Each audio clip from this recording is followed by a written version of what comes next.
Morning. This is Judy Coleman with the Oakmont Sunday Symposium. And today we have Bill Montgomery, who is a specialist and knows everything there is to know about the Santa Rosa Rural Cemetery. Impressive.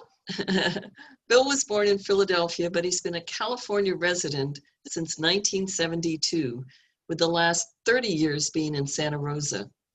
He served for 13 years as the Deputy Director of Parks for Santa Rosa from 1990 to 2003. And during this tenure, he was in charge of the Santa Rosa Rural Cemetery Preservation Project. And because of this, he got exposed to the rural cemetery. He got fascinated with the early history of Santa Rosa. And he is now one of our leading experts on the history of Santa Rosa, on Sonoma County and California. Currently in retirement, he gives tours on a wide variety of topics and local history. And we feel very fortunate to have him today. So take it away, Bill, and I will share my screen. Okay. We'd like to welcome you to a tour of the Santa Rosa Rural Cemetery. We're going to do a meet and greet with some of the residents there. Most of them won't notice that whatsoever. Some of the people we're going to talk about aren't actually in the cemetery.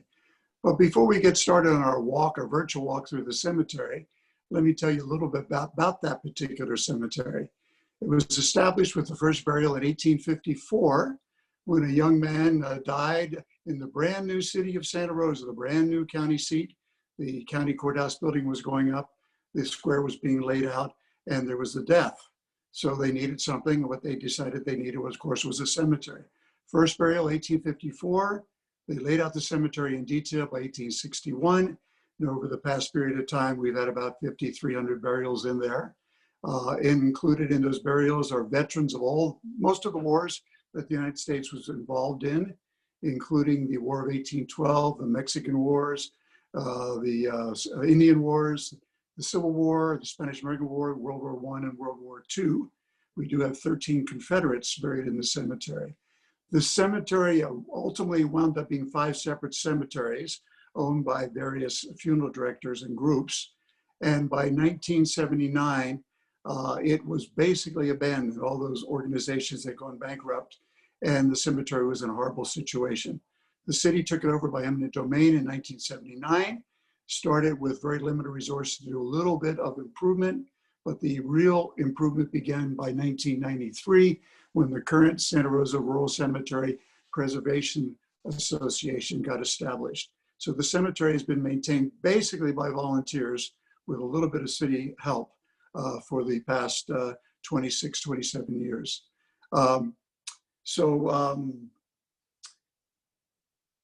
We're now going to move on to talk about the tours through the cemetery. And you can see here's the type of thing that happens in a normal year. We stroll through the cemetery and look at various graves and talk about the folks who are in those graves. So we're going to do that today. We're going to not talk about everybody. There's 5,300 people there. But we're going to single out a few people that are of particular interest to me and maybe to you too as we go through the cemetery. So we're going to start out with the entrance to the cemetery. Here you go, was established in 1854, basically the first burial in 1854. And next slide, please. And by 1854, the gold rush was pretty well underway. In fact, it was beginning to peter out a bit. And about of the 500,000 people who came to California to find gold, many of them didn't find anything. Many went home, but about half of them, about 250,000 people stayed. And as they stayed here, they looked around the area and realized there was beautiful agricultural land around here, wonderful rivers, beautiful mountains, lumber. So they began to stay and more people came in. By 1854, the Sonoma County had its capital in Sonoma, California, and that was regarded by various people in the city of Santa Rosa, the future city of Santa Rosa, as not very appropriate for a decent capital city. So they established their own plan to put the new capital city on their land. There was a little bit of self-interest there. And Santa Rosa was established in 1854. People began to move in, and among those people were various covered wagons and contraptions that came in. And among those was the family of Thompson W. Mize. Actually, I see that the number on that screen is wrong. He died in 1854, not 1954. But anyway, Thompson Mize had relatives in this area, came across the plains with his wife and two little girls in a covered wagon, accompanied by a second covered wagon, which was occupied by his wife's in-laws. And they arrived in August of 1854 in Santa Rosa. They did wanted to get some land, and he started working his farm. But however, by November of 1854, Thompson Mize winds up dead. He's only 37 years old, and he dies, according to the records of the time, by drowning. So as the cemetery committee did research, we thought, well, this young man drowned. He was probably unloading a schooner out along the Sonoma coast, or perhaps he was crossing a rain-swollen river and he drowned, but that's not the truth of the matter. Truth of the matter is that night, a young man who was staggering drunk and almost incoherent staggered into Mr. Hartman's store at candle time when the lights were just coming on. And Mr. Hartman told him he ought to go home because he was in no shape to be out that night. So he went home, at least he started out on his way home, but the following morning his body was discovered in a little pond, basically a puddle that was located along Santa Rosa Creek, about where City Hall is right now. So they had the first death in this brand new town of Santa Rosa. So what's to do? Of course, you need a burial spot. So Mr. Bolio, who owned a lot of area around this area, in Santa Rosa area, said, why don't you bury him up on that hill? It's way outside of town, and I'm not going to do anything with it.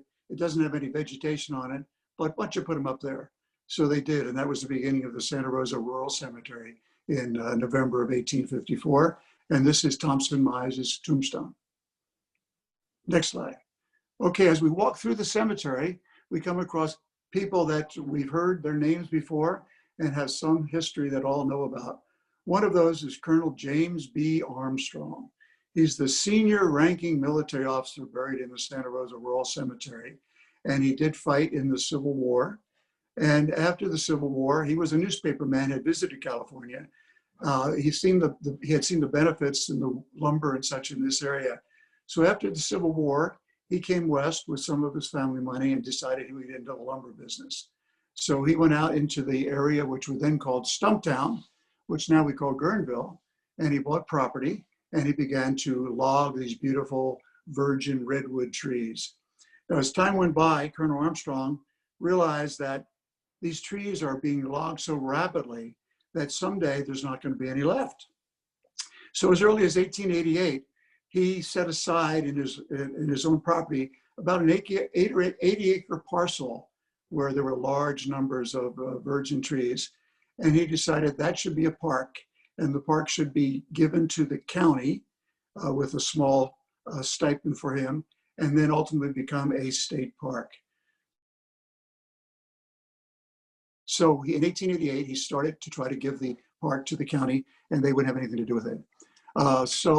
He continued until he actually died in 1903, and still no luck. However, when the park was established, you'll see this slide, the Colonel Armstrong tree, named after Colonel Armstrong. Next slide, please. So the person that actually created Armstrong Redwoods was Lizzie Armstrong, Colonel Armstrong's daughter. Now, she was a spinster, an old-fashioned term, till late in life, and then she married a minister from Ukiah named Parson Jones. She decided she'd take up her father's work of trying to turn this area into a park. And she managed to bring in people to help her out, one of which was I'm sorry, my mind's Luther Burbank, of course, one of which was Luther Burbank.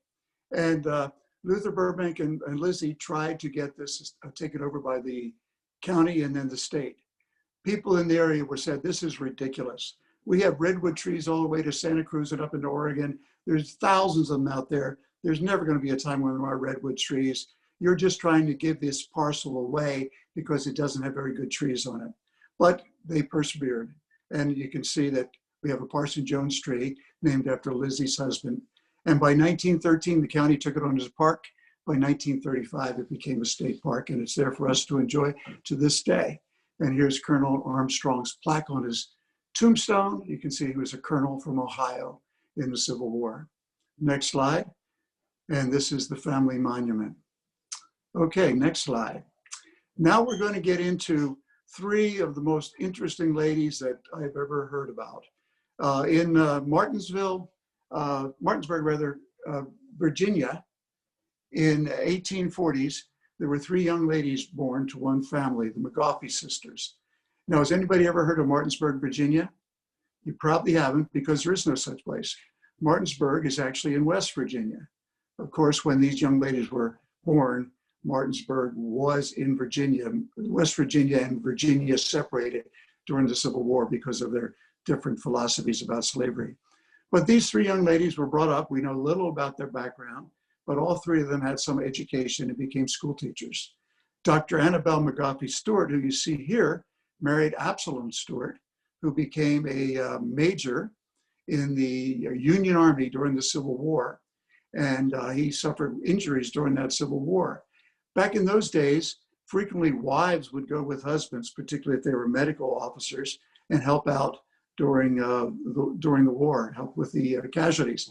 Annabelle went with her husband through the war and helped him as kind of an untrained nurse at that point. When the war was over, she decided that she wanted to become a doctor. So she attended medical school in the East. And then finally, she finished her medical training at the Medical College of the Pacific. And she became an MD in 1878 and moved to Santa Barbara at first. And then in 1881, she moved to Santa Rosa because one of her sisters, who we'll talk about in a few moments, was here by that point. Now, it's interesting. She was known as Dr. Deer in the city.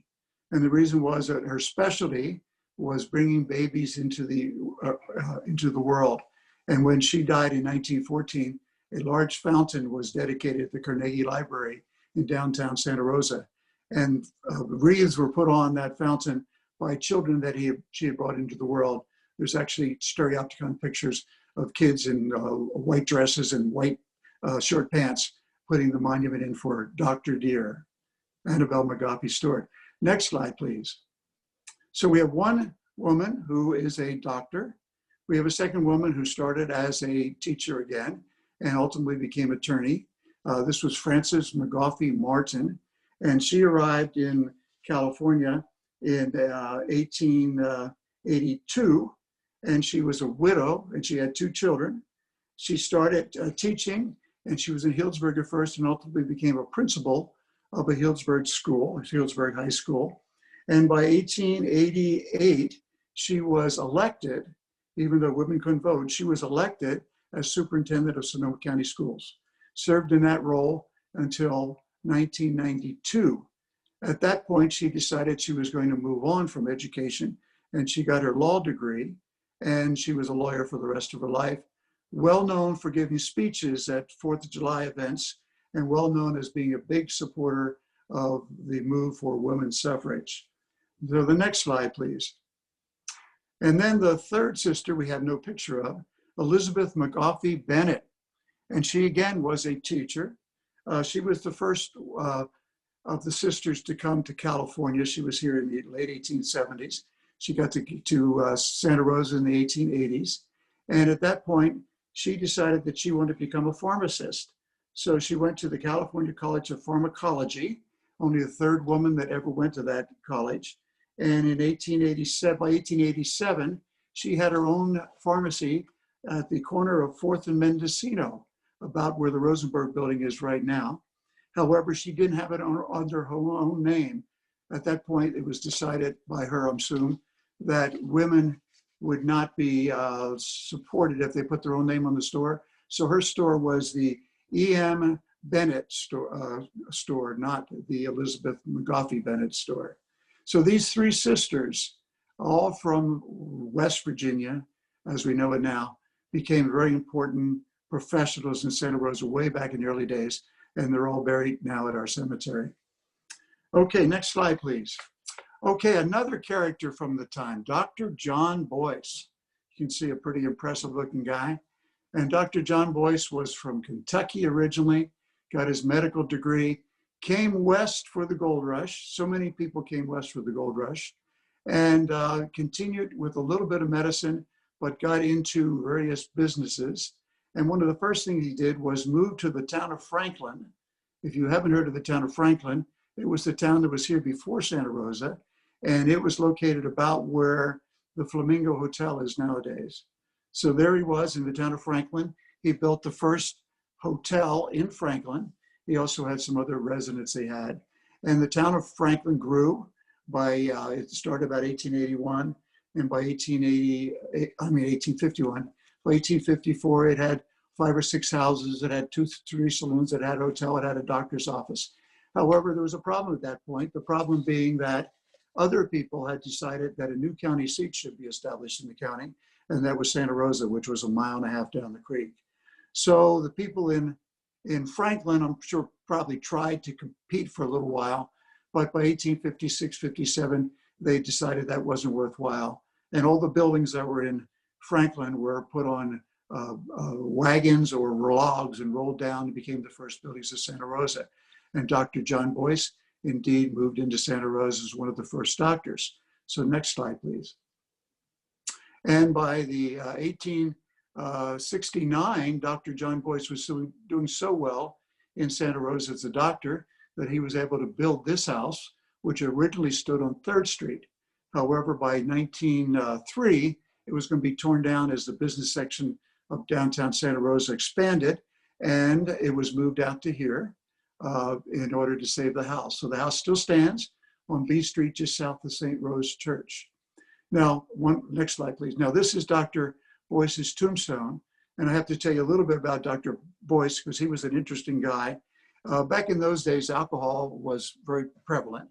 Men would have a beer for breakfast. They take along a bucket of beer for their lunch. Women would have some Lydia Pinkin's tonic, which was 98% alcohol. And Dr. John Boyce was no exception. In fact, it was said of Dr. John Boyce that he was a better doctor drunk than most doctors are sober, which was lucky apparently because of the natures of his alcoholism. Moving on now, next slide, please. Okay, Colonel Mark Lindsay McDonald, another very interesting character. We find that the early settlers in California were, in many cases, interesting characters. They were explorers, they were daredevils, they were crooks, they were con men, and this is not a crook or con man. This is one of the most respected people from Santa Rosa in the day. From Kentucky also, got his education in Kentucky, and then decided he was going to come west. It was a little bit late for the gold rush, but there was a silver rush going on in Virginia City. So Colonel Mark McDonald became a captain of a covered wagon train going across the plains to Virginia City. He arrives in Virginia City, and apparently he decides that pick an axe, pick and shovel, and that kind of mining for silver was not his desired career. So he bought a mule apparently, and then he started bringing in supplies. That mule became 2 mules, then there was a train of mules, and there were wagons. And by the early 1860s, Colonel McDonald is doing extremely well as an importer into Virginia City. He's doing so well that he decides it's time to move to San Francisco, where he buys a house on Nob Hill. He gets to know the Big Four of railroad fame. They're all personal friends of his. And he buys a seat on the stock exchange in San Francisco, and he decides to settle down. At this point, he would have been like 27, 30 years old. So he looks for a wife, and he comes across a woman named Ralphine North, who happens to be from Santa Rosa, but they're immigrants from the South. They are originally from Natchez, Mississippi. And in Natchez, Mississippi, they lived in a very ornate house. The North Street in Santa Rosa is named after the North family. So Mark McDonald and Ralphine marry, and they're living in San Francisco.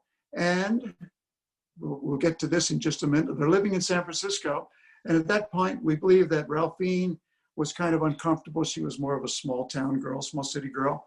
So she probably asked Mark if they couldn't have a small summer house in Santa Rosa. So Mark agreed because he wanted to get in business in Santa Rosa. One of the first things that he did as a business in Santa Rosa was buy and operate the Santa Rosa Waterworks, which when he bought it was a muddy puddle out along Summerfield Road, which hadn't been known Summerfield by then. So Mark built a 60-foot high dam and had Spring Creek back up into that, creating a lake. And of course, in those days, you need to name a lake. Who better to name your lake after than your wife, Ralphine? So that's where Lake Ralphine, which you probably all know, came about. It was the Santa Rosa Waterworks for many, many years. Next slide, please. Now, I mentioned that Ralphine was from a wealthy family from Natchez, Mississippi. And in that town, they had a home built in a very ornate style, the style that's it's called by some people Steamboat Gothic. You see a Gothic elements, but you see an ornate decoration all over this house. So Mark McDonald decided that as a surprise for Ralphine, for the summer house in Santa Rosa, he would build a replica of her home in Natchez, Mississippi. So between 1876 and 79, Mark, by the way, had already bought land out there and laid out. Mark McDonald was selling lots for large houses to the wealthy of the community because Santa Rosa was booming in those days. So anyway, for 3 years, he and his craftsmen built this house, very large cottage with a very large carriage house next to it. And that house became Mapleton. Mapleton was the home for the McDonalds for many years. They intermarried with the Doyles. Later on, Mrs. Doyle lived in the house. And as time went by, the house fell into disrepair. By the 70s, a doctor bought the house and restored it. However, just before he moved in, and a spontaneous combustion fire burned the interior of the house completely. So he didn't restore the house as he wanted to. Instead, he made it into an art gallery, the Leisring Art Gallery, and operated that for many years. Then the house went back up for sale, and in about 2004, the house was bought again for the sum of $4.5 million. The family that bought it put about $10 million into it to restore the house to almost exactly as it would have appeared when it was completed in 1879. And this is the house that if you go to McDonald Avenue on normal Halloweens, they always have a big Halloween celebration and invite the public to walk through and see the incredible decorations they put up. Next slide, please. Okay, here's the McDonald tombstone, very modest tombstone, modest little corner of the cemetery. Next slide, please. Okay, moving on to the Doyles. Now, this is Frank Doyle. Frank Doyle is not actually buried in the cemetery. His father, Manville Doyle, is buried with a lot of other members of his family. Manville Doyle came again in the gold rush days, moved to Petaluma, became a very prosperous merchant in Petaluma. And a quick side story, back in those days, the First Baptist Church of Petaluma was built and they were missing a bell. They couldn't afford a bell. So Manville Doyle heard that the bell that was used to document or call people to hangings in San Francisco was no longer needed. So he took a boat, went to San Francisco, bought the bell, brought it back to Petaluma, hung it up in the tower, and everything was fine. Everything was fine where that was until 1861, when the pastor of that house, of that church rather, who happened to be the brother-in-law of Manville Doyle, was thrown out of the church because he was a Confederate sympathizer. Manville Doyle went with him, but was unhappy that the bell was still in the tower. So it was a famous stealing of the bell back in 1861. He went there late at night with helpers. They stole the bell from the tower, hid it under stacks of potatoes down along the Petaluma Harbor. Later on, the bell was found and restored. But besides stealing the bell, he also nailed the shutters and the doors of the church shut. He wasn't a really good sore loser. He wasn't really welcome in Petaluma after that, so he moved to Santa Rosa. And at that point, he and his son, Frank, whose picture we have here, established the Exchange Bank in Santa Rosa. Now, Frank was also quite a innovative businessman and also a person looking out for the community, and realized that it was very difficult to get to Santa Rosa from San Francisco. You would have to get on a ferry, go across the Golden Gate area, and it took a long time. And he realized that Sonoma County could open up as a very prosperous community. Farmers could get their products to market more rapidly if there was a bridge. So he was one of the first starters of the idea about a Golden Gate Bridge. By 1922, Frank Doyle was having meetings. And back in those days, people said, well, that's absolutely ridiculous. You couldn't build it there. It's impossibly technically. Plus, we don't want a bridge, because if we have a bridge, they come up with the objection that then people would flood into Sonoma County and Santa Rosa would grow into a huge city, and there'd be subdivisions and highways and freeways and all that. And many people said, well, that's ridiculous. That would never happen. But anyway, ultimately, Frank Doyle was able to convince everybody to go for the bridge. Of course, many other people were involved. The bridge opened in May 27, 1937. Frank Doyle was there cutting the chain for the bridge at that point. Next slide, please. And Frank Doyle, in his 1937 Plymouth, I think it was the first person to ride across the bridge. Next slide, please. Okay, here's the Doyle tombstone. Now you'll notice that Doyle name is also prevalent in other ways in Santa Rosa. One is the Doyle Scholarship to Santa Rosa JC, which he endowed.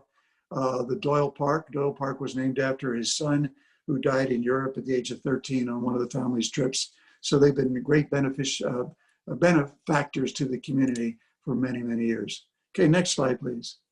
John Gatea Pressley. Now here we have a Confederate, born and bred.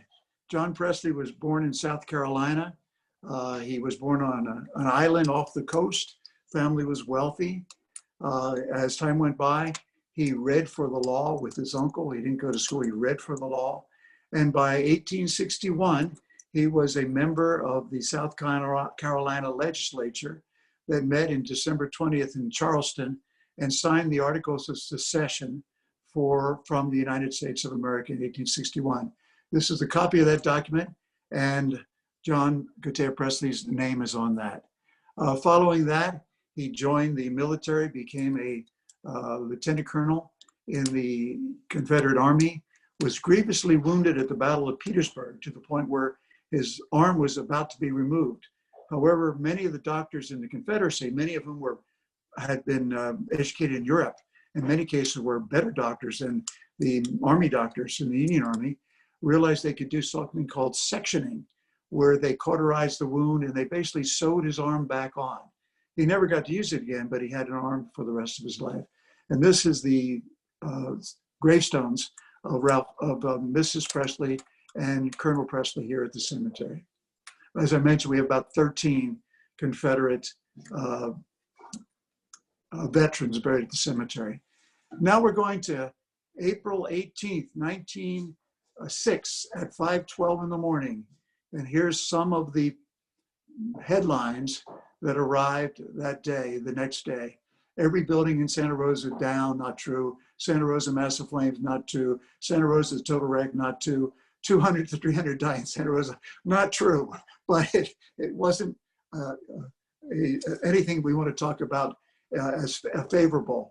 There was some fires in downtown Santa Rosa. Most of the masonry buildings, particularly along 4th Street, fell because they didn't give as the earthquake caused the land to shift. And one of the buildings that fell was the 1888 County Courthouse, Sonoma County Courthouse. It was in the center of Courthouse Square. This is what it looked like the following day. The entire beautiful cupola fell into shambles. Next slide, please. Now, the earthquake was actually sent away south on the ocean, but because of unique shock waves, it hit Santa Rosa much worse than any other towns. It basically almost bypassed Petaluma, did very little damage elsewhere. But Santa Rosa had all this damage. This is downtown. You can see most of these masonry buildings. You can see somebody pulled a player piano out into the street, apparently saved it. You can also see off in the distance, there's a steeple, the wooden buildings, the homes, the churches, things like that.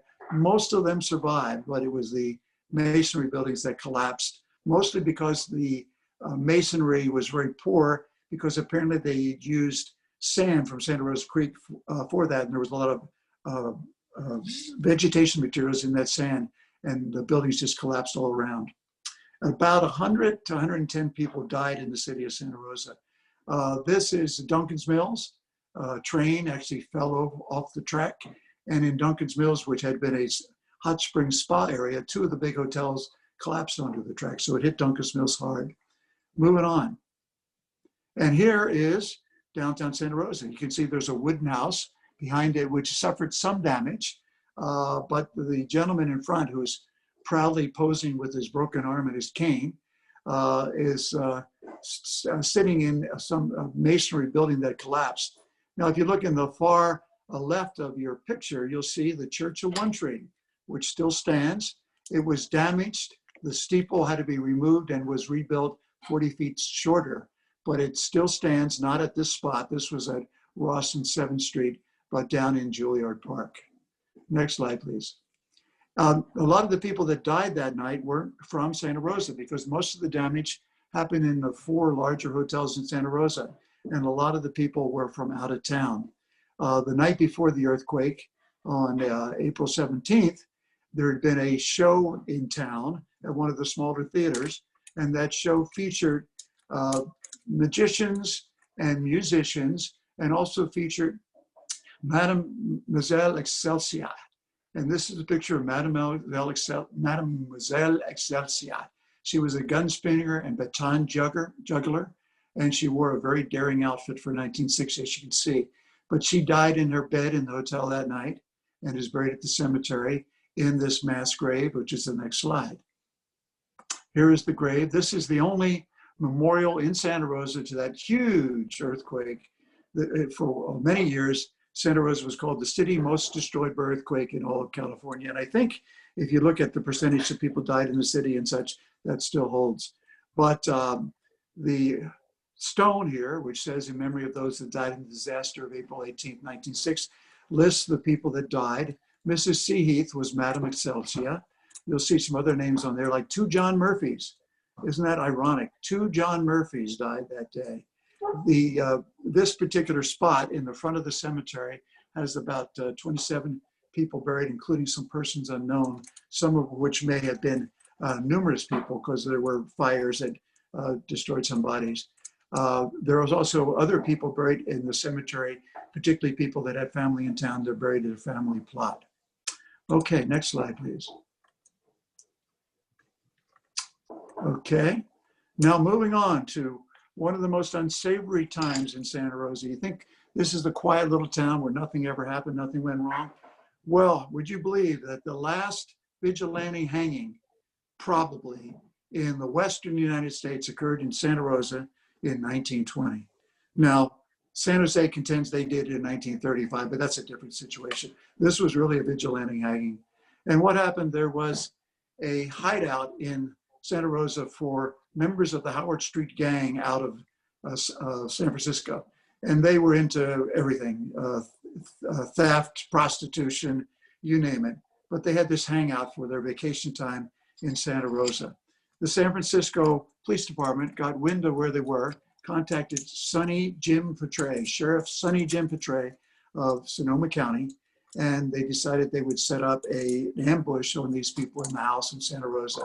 So Sonny Jim Petray, some of the other Sheriff Department people, a couple police officers from San Francisco went to that house in the early morning.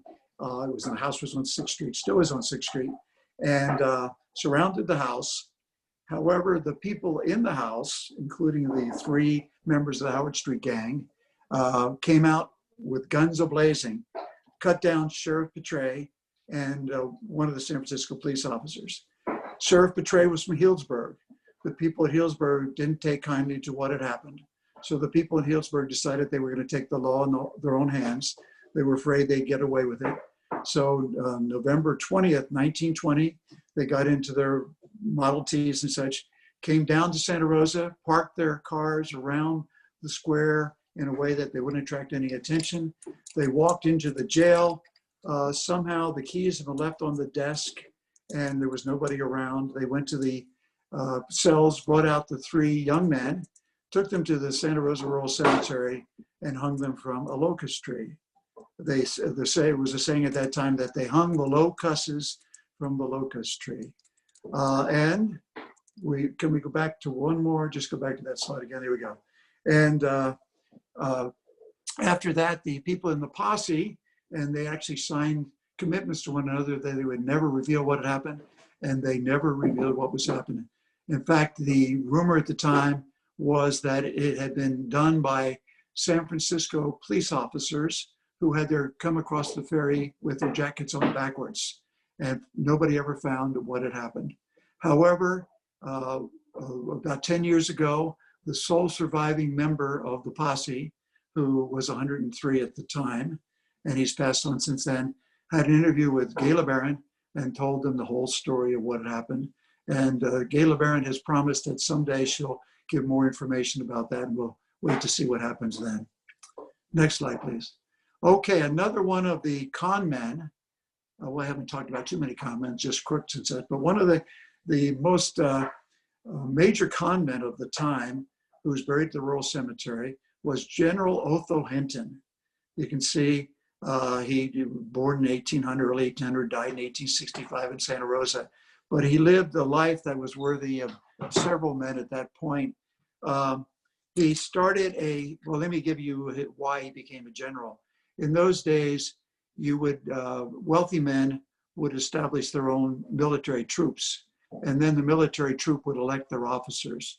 So General Otho Hinton bought the guys from his town in Maryland, the uniforms and their weapons. So when the time came up to elect the officer in charge, they elected Otho Hinton as general. He never fired a shot in anger, never was in a battle, never was in an Indian war, but he called himself general for the rest of his life. As time went on, he had some money. He was able to establish a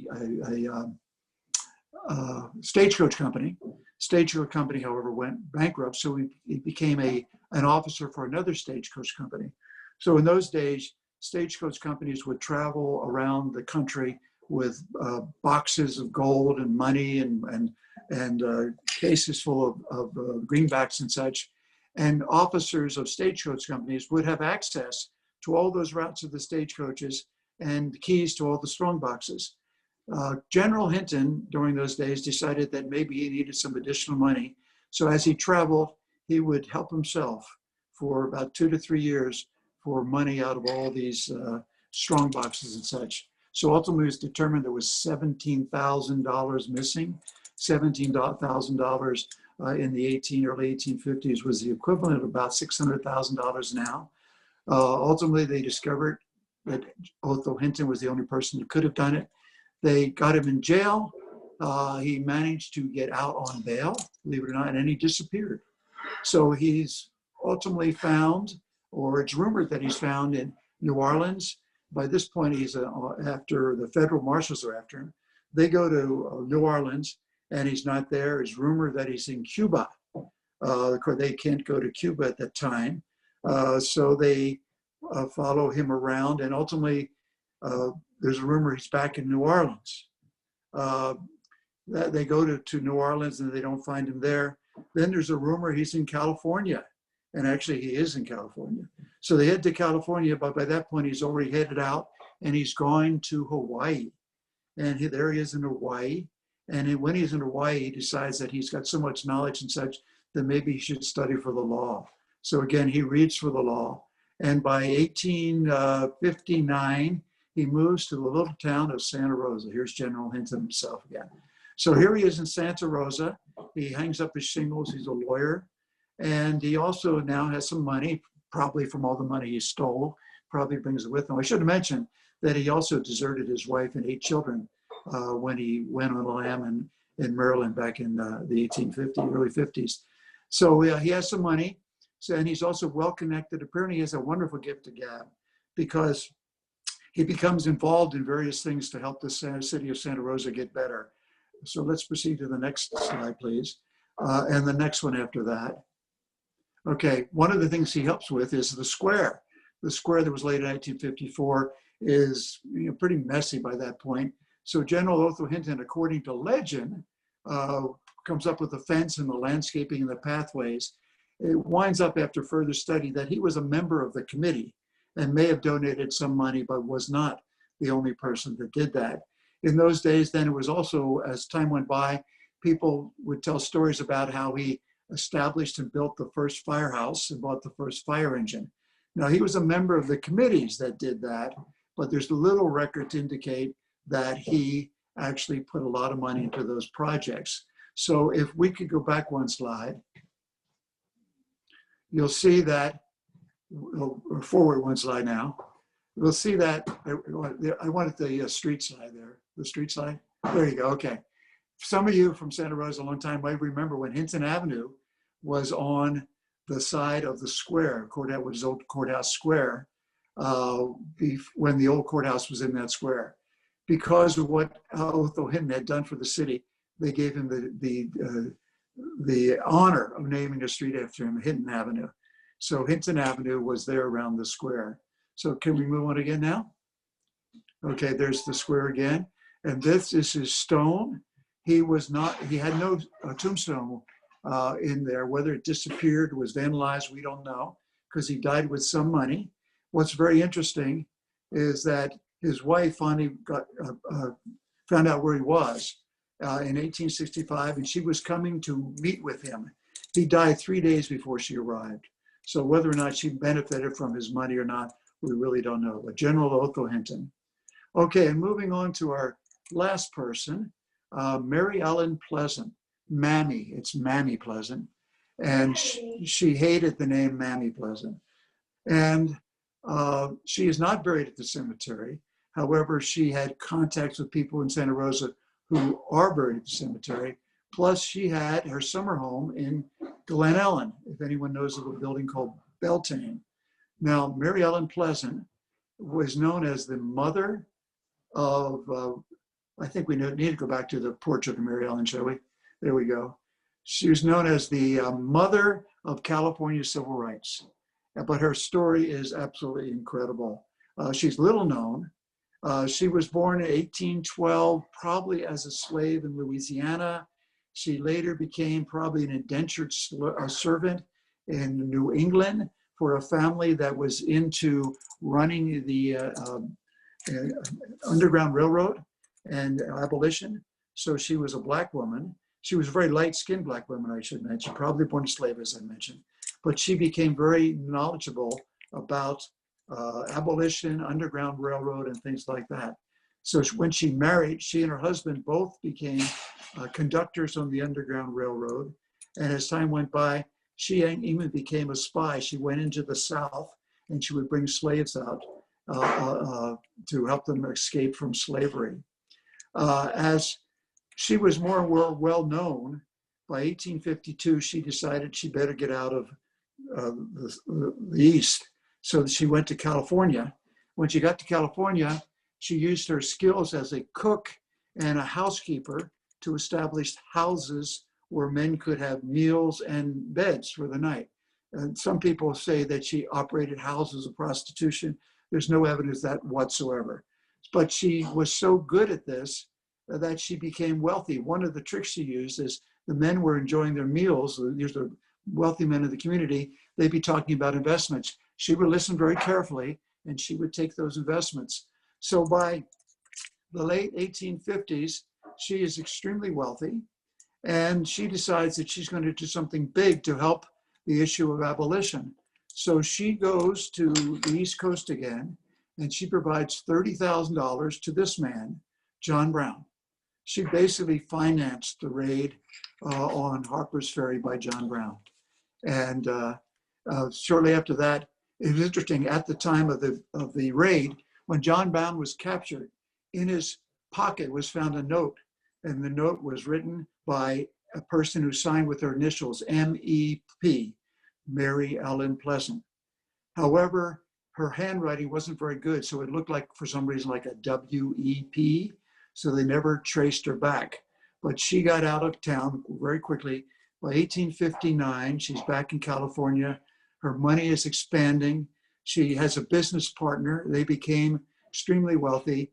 And by the 1860s, by her mid-1860s, she's the first female millionaire in California, probably the wealthiest and certainly the wealthiest Black woman in California. She and Thomas Bell are partners in what's going on.